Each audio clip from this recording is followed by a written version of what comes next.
Dandysoap DIY channel. I'm Elizabeth, and today's fall decor is inspired by an actual florist. We'll be making this particular arrangement using Dollar Tree items as well as Walmart florals. We'll be making this small sign, and we're going to be upcycling a half-gallon jug of coffee creamer bottle to make the stovepipe hat Scarecrow. So I'll see you in the craft room.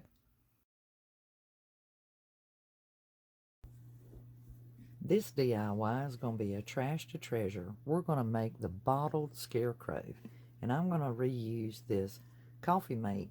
This is the half-gallon jug of creamer. I've got some scrap fabric, so it's a great fabric buster, some burlap, some raffia, scissors, hot glue gun, and some jute twine. Let's see what we come up with on this Scarecrow. Instead of painting my bottle, I'm just going to use some shelf liner that I got from Walmart. And I've got this in surplus, so I can use this to cover my bottle to make it a lot faster. But you can paint it, be just as good. But I figured since I have this, I'm going to use it instead. I'm going to use the seam of this bottle as my guide and start my shelf paper right there. I'm not worried about it being perfect. As long as it goes all the way around it, that's my main thing.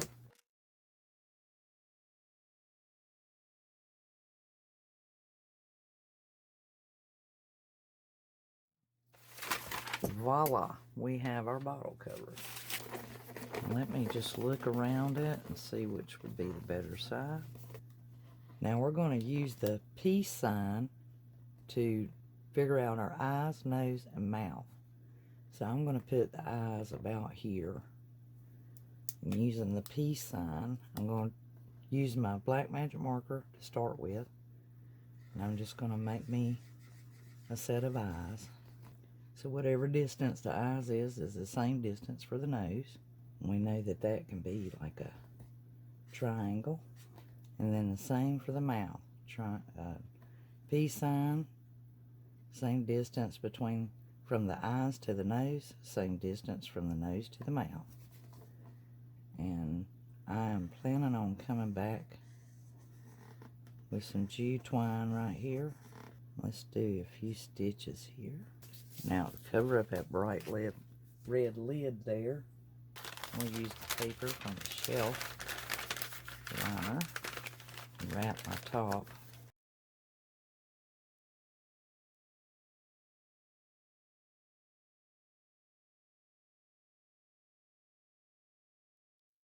Now we need to make a hat for our Scarecrow. So I'm going to take some of this burlap to make a hat. Bottle, so maybe about 10 inches. I need to put my corn husk and raffia to come out the bottom of the hat.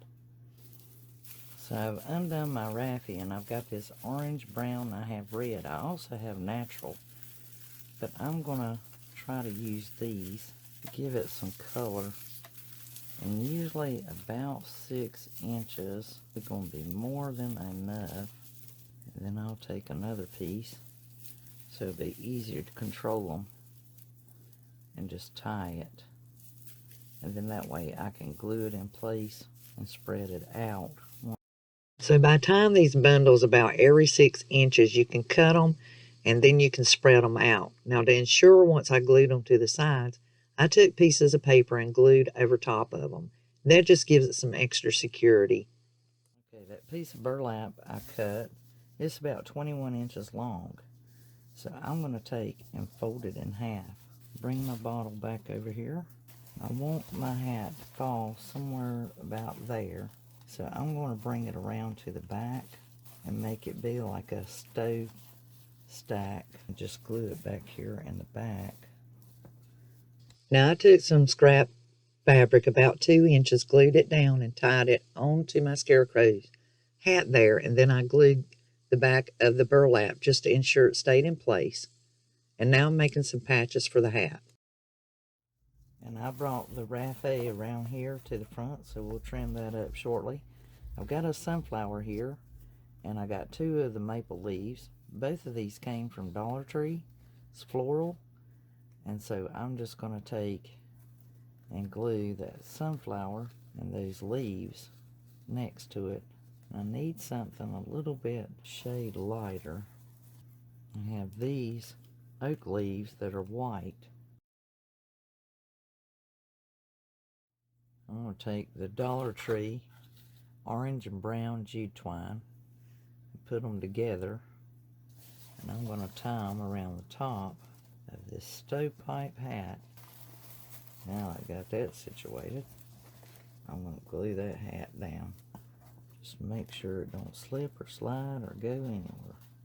I used my scissors and gave the Raffy a little trim for his hair, and then I glued some jute twine right over that smile. Okay, so I got my button jar, and I've got me a few buttons here.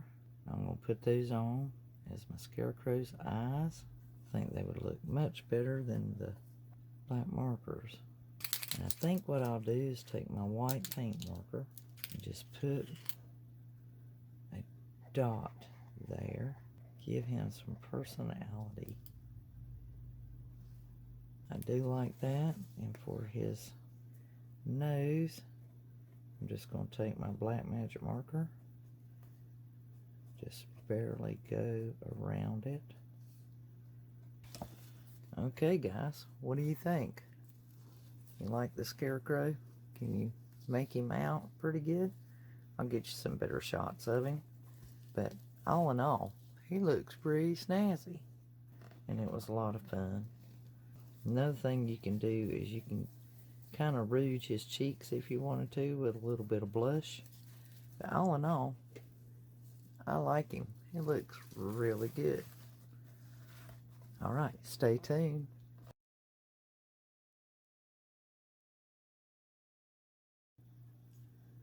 So we have our pumpkin that we're getting ready to do our centerpiece with. So we're going to need our case knife, make sure it's locked into place. And on this pumpkin, we need to cut it down here so that when the top of it comes off, and that way it's going to be sitting offset. So I am going to take and cut the whole top off. Be especially careful how far down you go. Voila. We have our top off. And as you guys can see how really big and smooth and thick walled these are. So we need to basically probably paint the edge of this. I don't think it'll be seen whenever we do the arrangement, because when we do this centerpiece, it's going to be sitting offset like this. So I believe I will take the pumpkin and paint that internal edge there. I painted the internal edge and the whole pumpkin and the top and the outside edge of the lid as well, just to ensure, and then I sealed it with Mod Podge. Okay, so we're going to start on this pumpkin.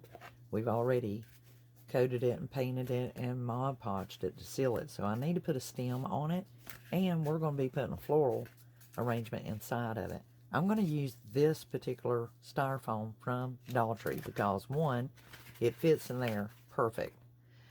The other thing is, if you have Chinese chopsticks, that would be great from your Chinese, or you can use just a small wooden dowel. This came out of the Easter eggs.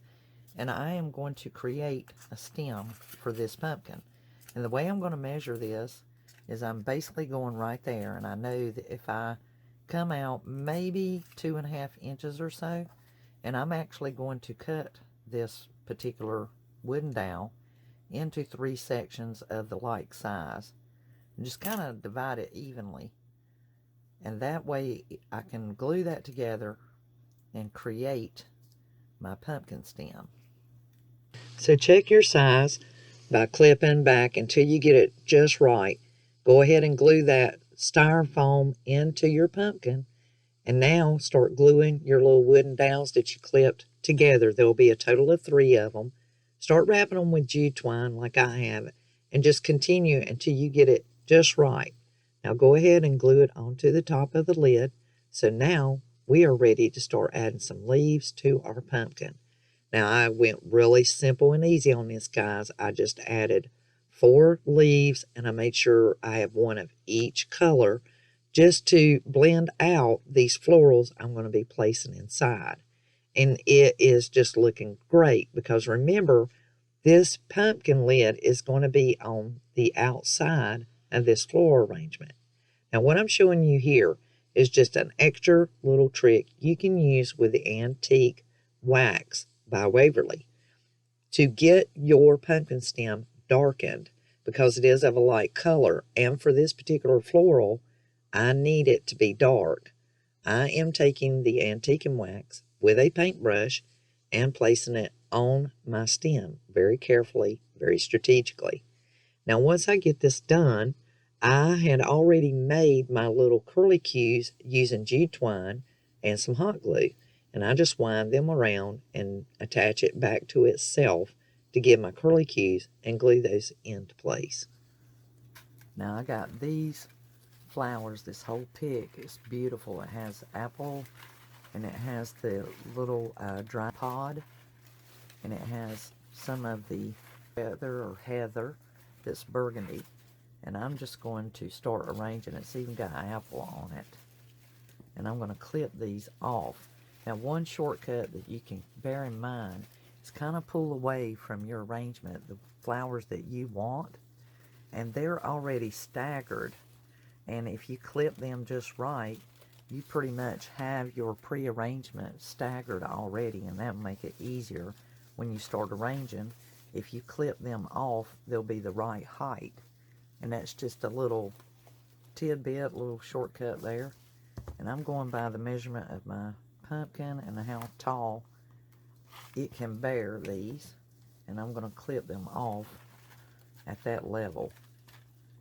And that way they'll all be the same height when I clip them.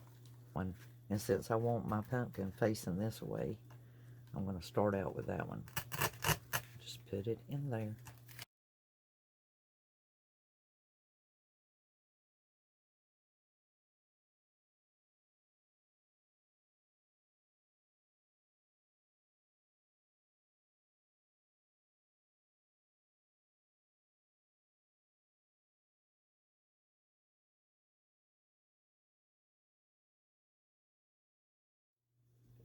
Now, since I want my pumpkin lid to be right here, I have 2 options. I can either glue it there, or I can put me one of the wires from off of these florals and place it in there.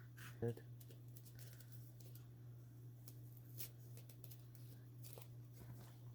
just a tad of glue over that styrofoam to secure that wire.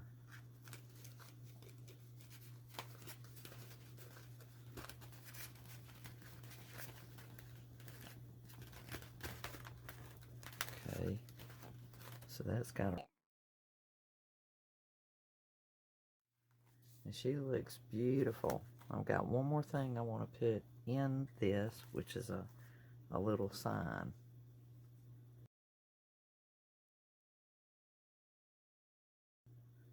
Now they had these pumpkins at the Dollar Tree, and this word home, that's wooden letters, I got from the Target.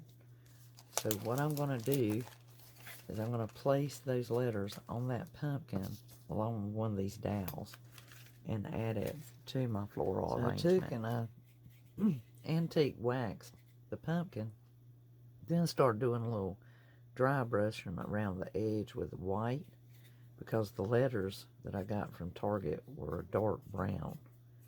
And I'm just continuing to go around this pumpkin edging, and I've done some dry brushing on the word home itself. I'm going to go a little deeper on the word home. Just make it a dusty white dry over that brown, and it just really, to me, improved it. Dark against this pumpkin, and it just wasn't looking good in my arrangement at all. The tone, sometimes you just gotta make a change in order to get it to fit because it wasn't suiting what I had in my arrangement. And sometimes that dry brushing can just really change it and make a difference. That looks really cute. Now, I think I can put it on my dowel. Then I'm going to place that down there and there. I'll get you guys some better pictures.